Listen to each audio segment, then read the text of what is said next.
सूर्यपुर नगरी में सप्त तीर्थ एक साथे जेमां मां मेलडी महाकाली शक्तिधाम सर्वगुरुश्वर महादेव एटले के स्फटिक शिवलिंग तथा विश्वनु प्रथम एवं सहस्त्र कोटिलिंग जेमां सर्वथी उपर मणिलिंग विशेष 1011 नर्मदेश्वर शिवलिंग तथा क्षेत्रपाल भैरव 51 इंचनी मूर्ति 51 शक्तिपीठ जलस्थल गौ मंदिर और तापी मैयानु सानिध्य जेमांथी प्राचीन शक्तिपीठ है।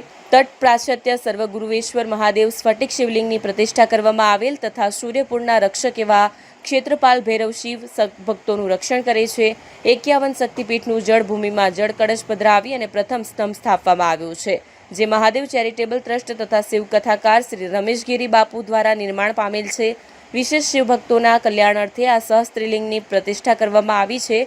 કોઈપણ શિવભક્ત એક અભિષેક કરી અને શિવ સહસ્ત્ર નામનો પાઠ કરે તો આ પવિત્ર શ્રાવણ માસમાં ભગવાન શિવ સર્વ મનોકામના પૂર્ણ કરનાર આ લિંગ છે।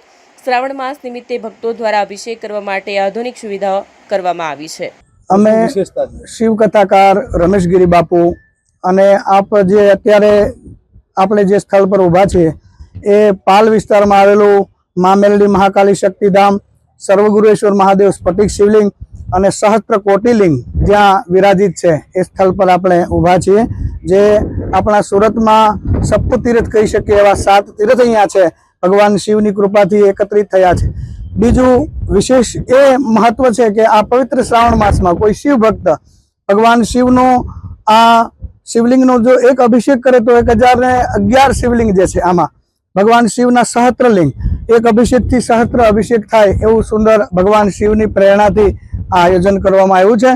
तो दरेक शिव भक्तों ने शिव कथाकार रमेशगिरी बापू तरफथी ओम नमः शिवाय, जय महादेव।